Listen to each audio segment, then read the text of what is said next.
Selamat malam Bapak Ibu yang di online maupun di offline untuk persekutuan kita pada malam ini.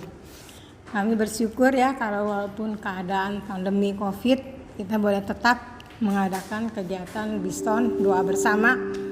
Biarlah di dalam Biston ini Tuhan yang turun campur tangan di dalam segala masalah yang kita hadapin.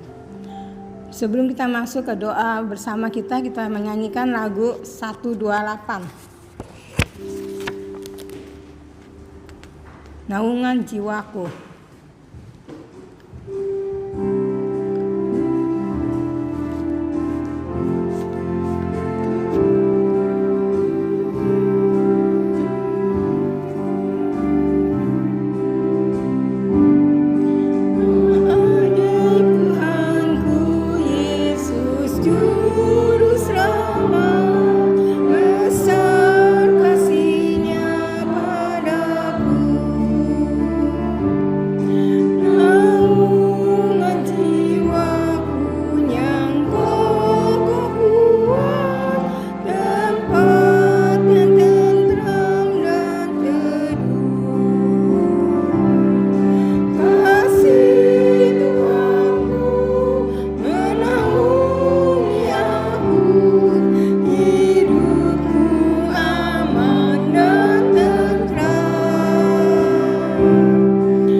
Membangkitkan kita untuk selalu berserah pada Tuhan di dalam keadaan apapun.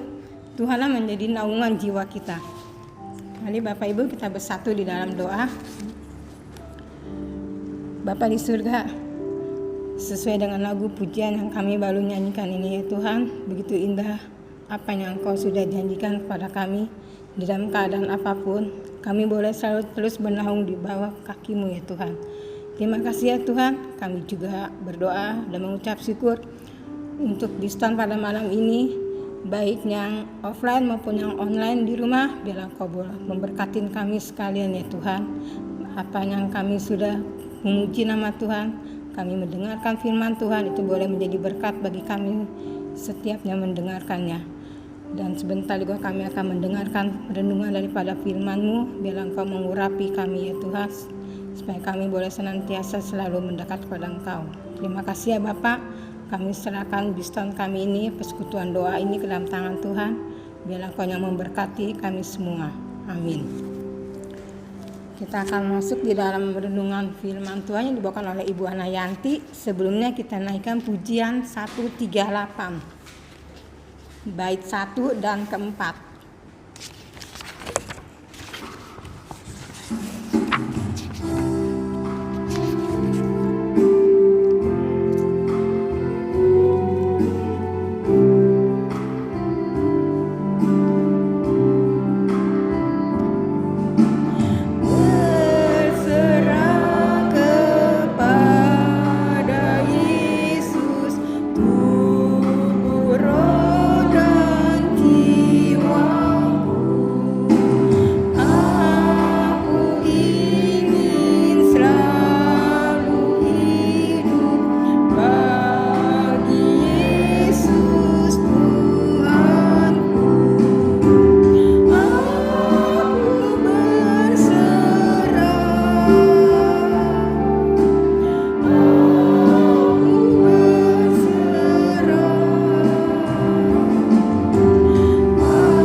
Bapak Ibu, kita akan berdoa.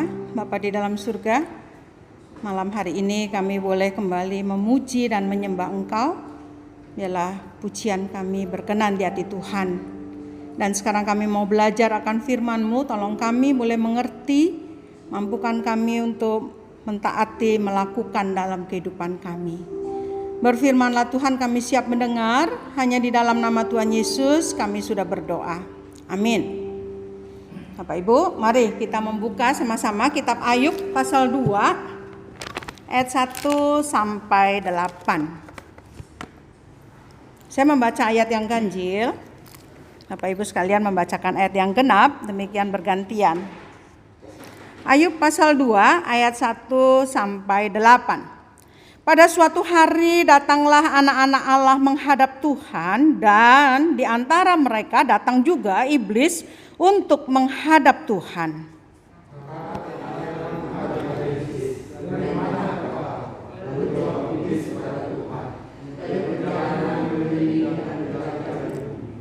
Firman Tuhan kepada iblis, apakah engkau memperhatikan hambaku Ayub?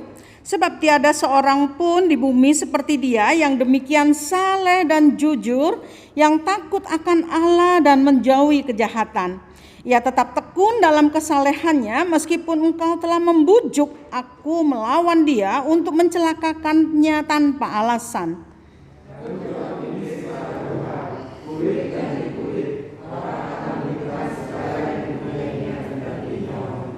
Tetapi ulurkanlah tanganmu dan jamahlah tulang dan dagingnya. Dia pasti mengutuki engkau di hadapanmu.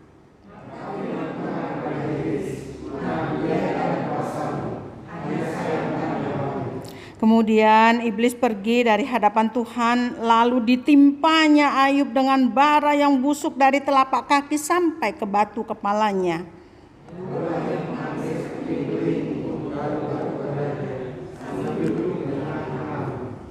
Demikian jauh pembacaan firman Tuhan. Yang berbahagia kita sekalian yang mendengar serta menyimpan dalam kehidupan kita.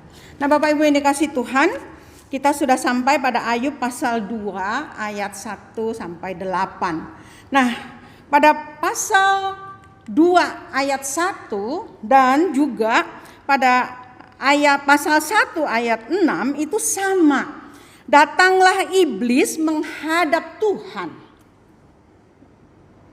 Nah, Bapak Ibu, waktu awal-awal Pak Yusak nggak bahas ini gitu ya. Datanglah iblis menghadap Tuhan. Lalu bayangannya adalah di sorga, karena Tuhan itu di sorga. Kalau gitu sorga sudah tidak suci dong. Sorga ada iblis dong, ya. Nah, Bapak Ibu, jadi ini yang membuat saya juga bergumul, kok bisa gitu, ya. Nah, Bapak Ibu yang dikasihi Tuhan, memang di sini tidak dikatakan tempatnya adalah di sorga, tidak disebut di tempat di mana. Maka ada dua macam penafsiran, ya, tidak disebutkan tempatnya. Maka ada dua macam penafsiran. Penafsiran yang pertama, percakapan antara iblis dengan Allah itu tidak di surga, tapi di tempat lain. Mungkin di agak bawah dari surga begitu, atau di bumi. Karena Allah kan maha hadir, gitu ya.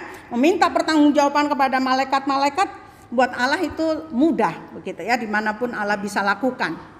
Atau penafsiran yang kedua yang mengatakan bahwa iblis itu haknya belum dicabut, hak untuk datang kepada Allah itu belum dicabut oleh Tuhan. Nah, kita bisa melihat di dalam kitab Wahyu pasal 12 ayat 10. Nah, saudara yang dikasihi Tuhan, karena haknya belum dicabut itulah yang membuat iblis itu bisa mencobai Tuhan Yesus. Karena memang haknya belum dicabut. Atau iblis masih bisa meminta, tawar-menawar dengan Tuhan Yesus ketika orang gerasa dibebaskan dari kuasa iblis, lalu iblis minta, aku kasih tempat dong, aku di mana nih? Aku mau merasuk di mana nih? Begitu. Jadi karena haknya itu belum dicabut, akhirnya dikabulkan oleh Tuhan untuk masuk ke babi-babi. Tapi harus tetap tunduk pada kedaulatan Allah. Nah, saudara pilih yang mana deh ya, penafsiran yang mana. Tapi paling tidak dengan dua penafsiran ini membuat saya sedikit terjawab lah gitu ya.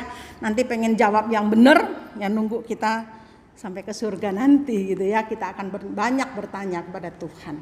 Nah, Bapak Ibu yang dikasihi Tuhan, kita lanjut lagi.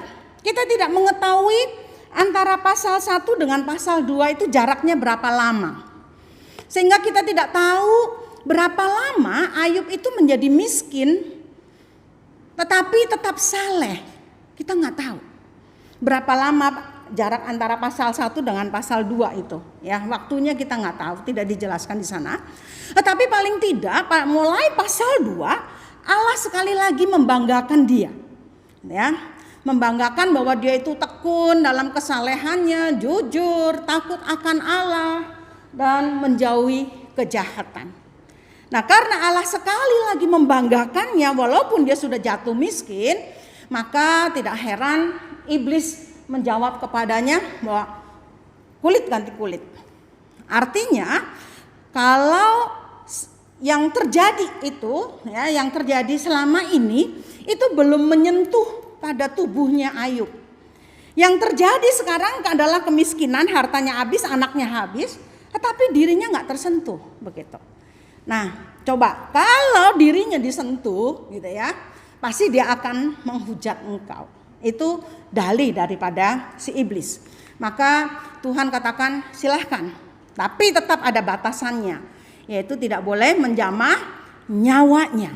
Nah, itu dalam pasal 2 ayat 6. Nah, saudara, apa yang diderita oleh Ayub? Nah, kalau boleh didaftarkan penderitaan yang dirasakan atau diderita oleh Ayub ini seperti ini. Bisul yang meradang, gatal yang terus menerus, maka tidak heran diambil beling untuk garuk gitu ya. lalu perubahan pada kulit wajah sehingga terjadi cacat di wajahnya, lalu hilang nafsu makan, takut, depresi, itu pasal 3 ayat 24, lalu bisulnya pecah, bernanah, ada cacingnya, sulit bernapas, kelopak matanya menghitam, nafasnya berbau busuk, berat badannya turun, terasa sakit yang menyiksa terus, demam tinggi, menggigil, diare, dan sebagainya. Itu tercampur aduk jadi satu, Bapak Ibu. Dan berapa lama dia tidak tahu. Dia tahu-tahu bangun tidur sudah mulai terjadi kesakitan itu. Dan kapan berakhir kesakitan itu dia juga nggak tahu. Luar biasa ya Bapak Ibu. Saya waktu memikirkan ini, aduh Tuhan aku nggak sanggup gitu ya. Hati kenapa Tuhan mengizinkan gitu? Alasan pertama, karena Tuhan tahu bahwa Ayub mampu menanggungnya. Tuhan tahu kekuatan dari Ayub. Setiap umat Allah, Allah tahu kemampuannya masing-masing. Allah tahu Ayub mampu menanggungnya. Kita akan bandingkan dengan kisah talenta. Masih ingat kisah talenta ya? Ada orang yang seorang raja yang membagikan, ada yang dapat 5 talenta, ada yang 2. Artinya Tuhan itu tahu kemampuannya kita masing-masing. Ya, demikian juga di dalam 1 Korintus bahwa pencobaan yang kau alami tidak melebihi kekuatan. Jadi artinya Tuhan tuh tahu kemampuan. Yuk kita coba lihat video sebentar ya.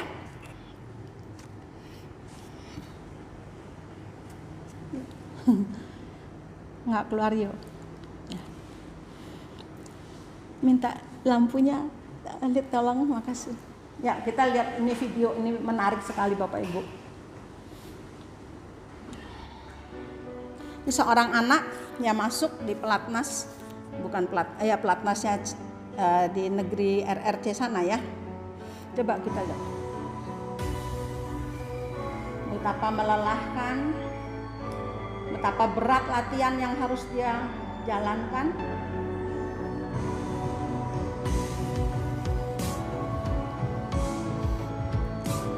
Kadang kakinya terkilir, sakit, kram.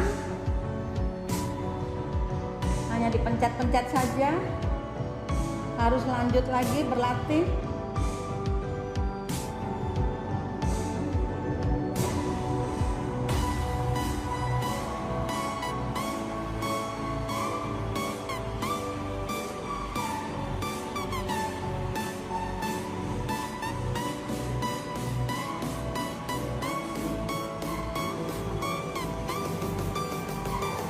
Nangis-nangis, rasa nggak sanggup. Mungkin oleh pelatihnya dianggapnya dia belum sempurna melakukan smashnya. Begitu melelahkan. Ini ayahnya, bukan berarti digendong lalu diajak pulang udah nggak usah latihan saja, tidak. Tetap ini mamahnya, kadang mamanya juga nggak tega melihat anaknya harus berlatih demikian keras sampai nangis-nangis begitu ya.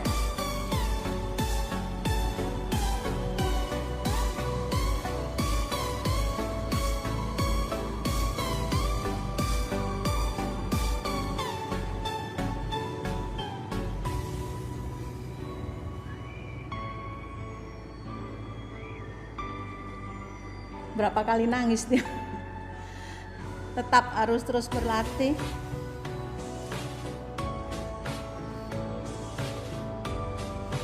Tidak ada toleransi dari pelatihnya.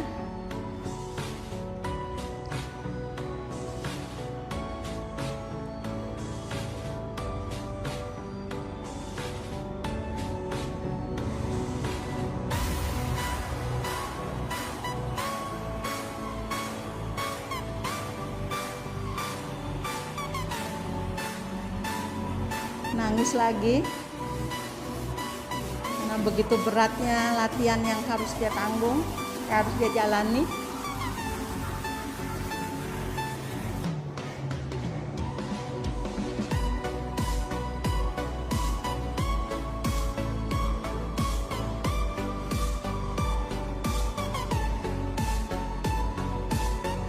merajuk lagi ke ayahnya. Tetap ayahnya katakan, "Kau mampu, Nak.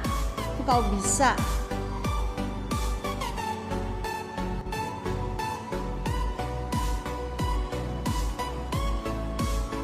Kalau kita udah pengennya udah pulang aja begitu ya.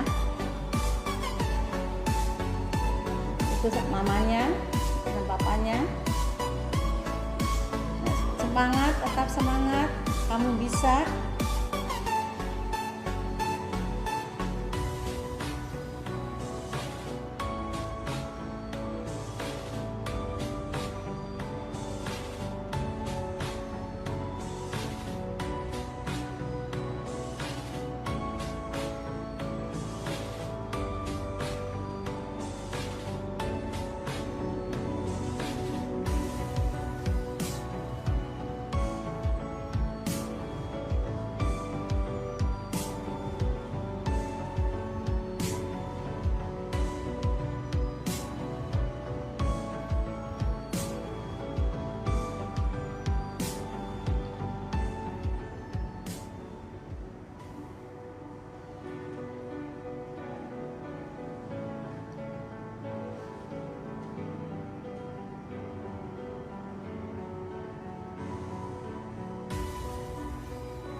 Nah, inilah hasilnya. Dia mampu. Oke, yuk. Terima kasih. Ya, saudara, mungkin kita sebagai orang tua juga mungkin nggak tega gitu ya. Begitu kerasnya. Pelatihnya juga sebenarnya nggak tega juga, walaupun muka tanpa belas kasih gitu ya. Karena pelatihnya tahu anak ini punya kemampuan. Mampu untuk menjadi seorang yang berprestasi begitu ya. Jadi akhirnya tetap. Demikian juga dengan Tuhan, tahu kalau pencobaan itu diizinkan terjadi dalam kehidupan kita. Jadi dalam kehidupan Ayub, Tuhan tahu kemampuan yang kita miliki atau Ayub miliki. Yang kedua, mengapa Tuhan izinkan? Karena Tuhan ikut hadir di dalam pencobaan itu. Kalau kita bandingkan pasal 2 ayat 3, di sana dikatakan, "Engkau telah memaksa aku untuk menggores atau untuk melawan dia tanpa alasan." Seolah-olah Allah sedikit dipaksa oleh iblis. Kita tidak diskusikan Allah kok bisa dipaksa sama iblis, bukan ya. Tetapi paling tidak Allah sebetulnya melakukan itu pun dengan berat hati. Mendatangkan kemalangan bagi iblis pun Allah dengan berat hati. Tapi di situ kita menandakan kehadiran Allah bersama dengan dia. Di dalam Kisah Para Rasul pasal 9 ayat 4 dikatakan, "Saulus, Saulus, mengapa engkau menganiaya aku?" Ketika Saulus menganiaya jemaat mula-mula pada waktu itu. Kenapa Yesus tidak, "Saulus, Saulus, mengapa engkau menganiaya jemaatku?" Tidak. Tetapi, "Mengapa engkau menganiaya aku?" Di tengah penderitaan Allah ada, Allah hadir bersama dengan umatnya. Maka dalam kitab Ibrani, sebab oleh karena ia sendiri telah menderita pencobaan, maka dia mampu menolong kita. Itulah Kristus yang menjadi Tuhan kita. Dia pernah dicobai, dia pernah menderita karena pencobaan itu, dan dia hadir bersama dengan kita ketika kita juga masuk di dalam pencobaan atau penderitaan. Yang ketiga, mengapa Allah izinkan bencana itu terjadi pada Ayub? Karena untuk menyatakan kuasa Allah yang mampu mengubah dari kejahatan menjadikan suatu kebaikan bagi umatnya. Sehingga dengan demikian tidak ada rencana Allah yang gagal oleh karena kejahatan. Rencana Allah tetap terjadi. Rencana Allah tidak pernah gagal. Maka tidak heran di dalam Ayub pasal 42 Allah memberikan pemulihan. Dan pemulihan itulah menjadi keteladanan dan pelajaran bagi kita umat Tuhan. Nah, Bapak Ibu yang dikasihi Tuhan, inilah yang kita pikirkan pada hari ini. Ayub pasal 2 ayat 1-8 bahwa Tuhan tahu kemampuan kita untuk menanggung tantangan demi tantangan. Yang kedua, Tuhan hadir di dalam kehidupan kita ketika kita menghadapi banyak tantangan. Dan yang ketiga, menyatakan kuasa Tuhan yang mampu mengubah kejahatan menjadi kebaikan sehingga rencana Tuhan tidak pernah gagal Tuhan berkati kita semua. Amin.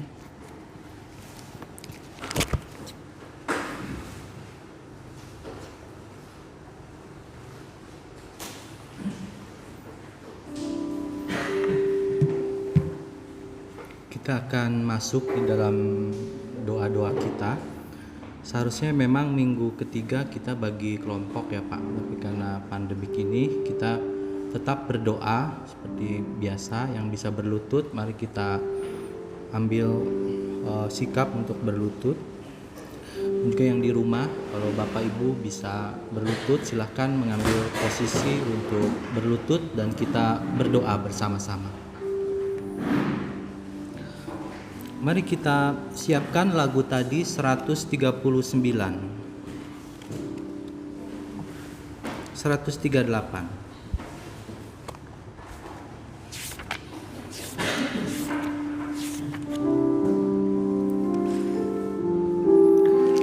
Kita nyanyikan baitnya yang pertama.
Mari mengambil sikap doa sementara Nisia memainkan instrumen.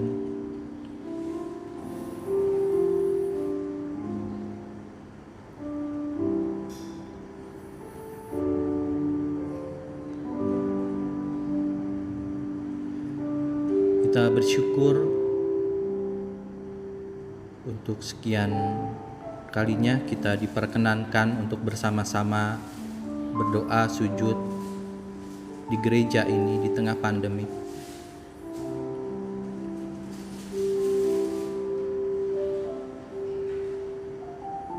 Saya tidak tahu situasi kita saat ini, pergumulan yang Bapak Ibu saudara-saudara sedang hadapi.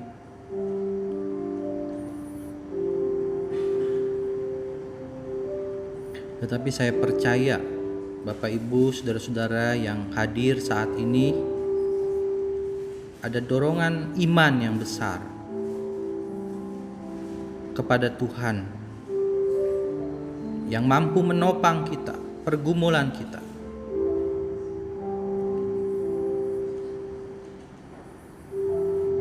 Bahkan kita bersyukur untuk firman Tuhan.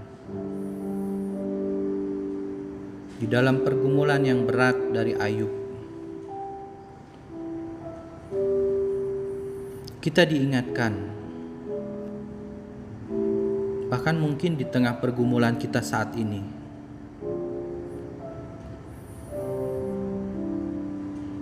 Tuhan tahu kita memiliki kemampuan untuk menyelesaikan pergumulan kita.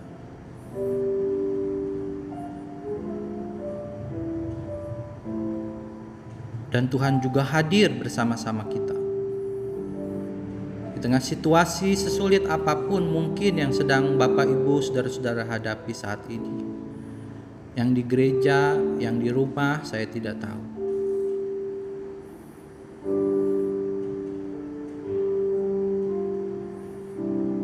Bahkan dikatakan dalam pergumulan itu kuasa Allah dinyatakan. Di dalam Ayub, bahkan juga di dalam kehidupan kita.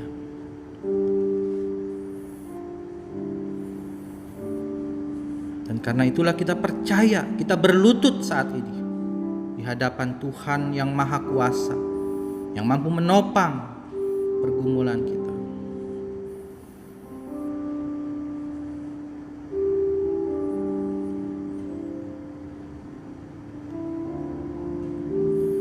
Biarlah di dalam jam-jam doa ini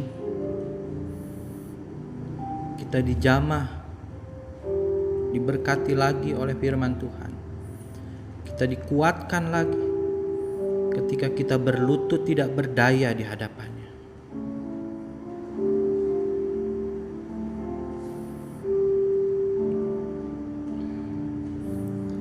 Biarlah setiap kita boleh merasakan kuasa Tuhan kan di tengah situasi mungkin pergumulan yang sedang kita hadapi saat ini.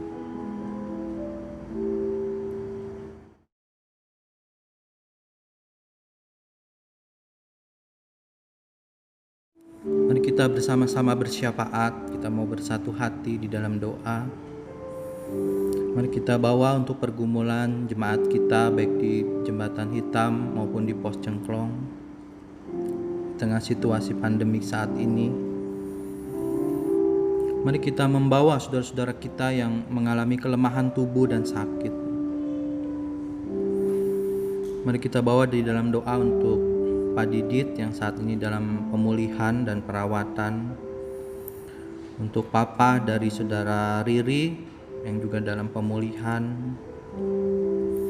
Kita doakan juga untuk para orang tua kita. Untuk Tante Yam, Tante Mary, Tante Nyatwi, Tante Sun yang ada di Pekanbaru, dan para orang tua yang mungkin kita ketahui dalam usia lanjut mereka, dalam pergumulan mereka. Mari kita bawa di dalam doa saudara-saudara kita, jemaat kita yang mengalami kelemahan tubuh. Mari kita bersama-sama berdoa saat ini.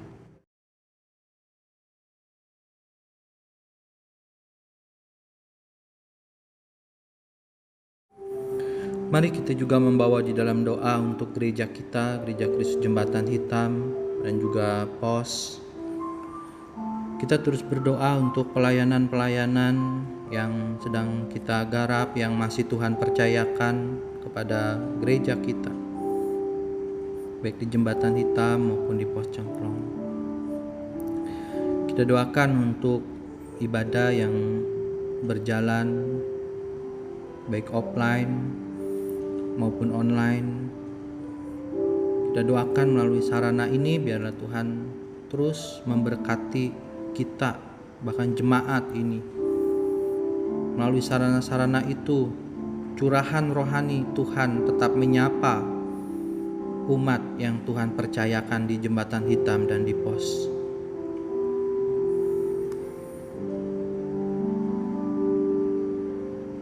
Mari kita bawa dalam doa untuk gereja kita.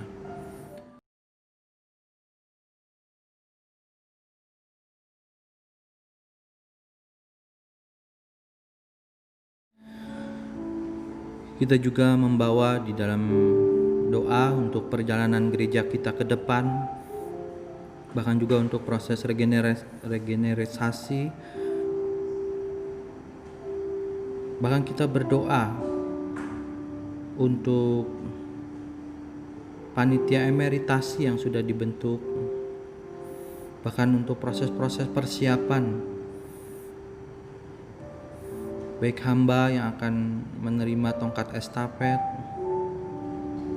Kita doakan yang terbaik Tuhan berkarya bagi gereja kita, maupun Pak Yusak di dalam segala pergumulannya. Mari kita bawa di dalam doa untuk pergumulan gereja kita ke depan.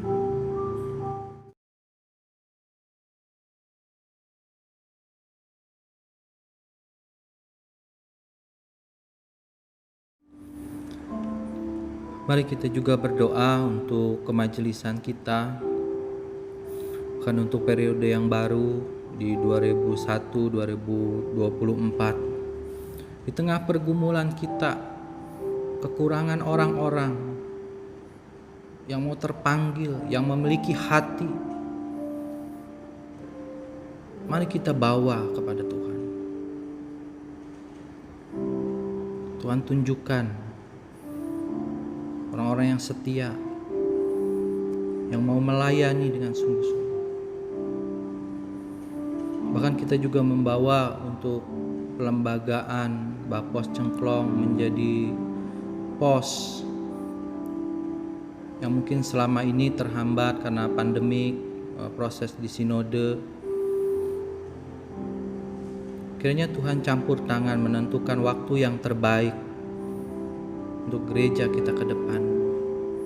Kita juga bawa di dalam doa untuk PAUD Cahaya Kasih yang sudah berdampak bagi masyarakat di sana.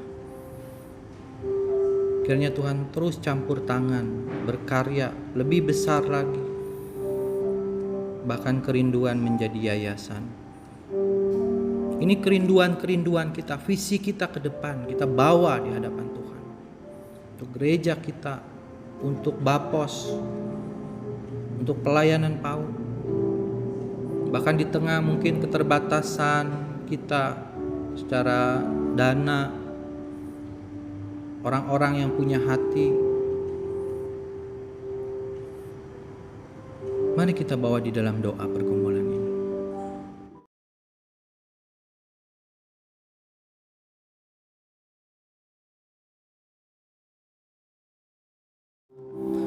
Saya memberi kesempatan pada setiap kita untuk membawa doa-doa secara pribadi di hadapan Tuhan. Apapun yang menjadi pergumulan kita, mari kita datang di hadirat-Nya dan nyatakan di dalam doa dan permohonan kita dalam kesempatan malam hari ini.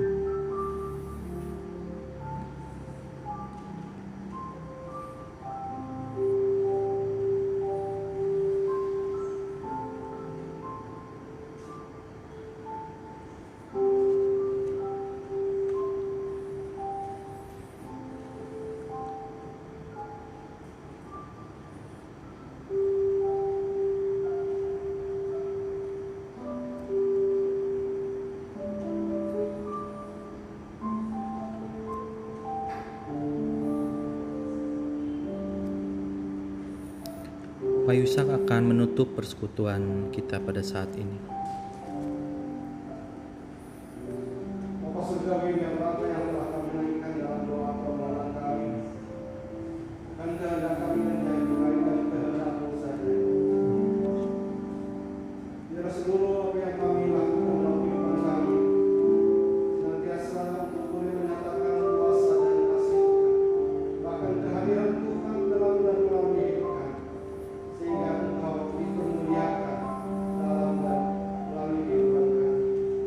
Terima kasih Bapa untuk setiap hati yang mau bersujud menyembah-Mu, setiap hati yang mau melayani, setiap hati yang mau dipanggil untuk menjadi alat-Mu. Dan itu semua sebuah respon akan kuasa dan kasih Tuhan yang sudah Kau nyatakan dalam hidup kami. Kami wujud syukur kami, karena itulah kami ada di dalam ruangan ini. Itulah kami ada dalam pemeliharaan dan dalam pelayanan. Kami akan pulang, Tuhan sertai kami. Kembali ke tempat masing-masing dan tidak kurang sama-sama. Bagi Tuhan senantiasa menjaga dan melindungi kami dari kuasa-kuasa yang jahat, dari virus yang jahat, sehingga kami melewati masa pandemi dengan tidak ada satu pun kami yang terhidup, dan Engkau yang hadir dalam kehidupan kami. Terima kasih Bapak. Dalam kasih setia Tuhan kami Yesus Kristus, kami bersyukur dan berdoa. Bapa, terima kasih. Bapa, terima kasih.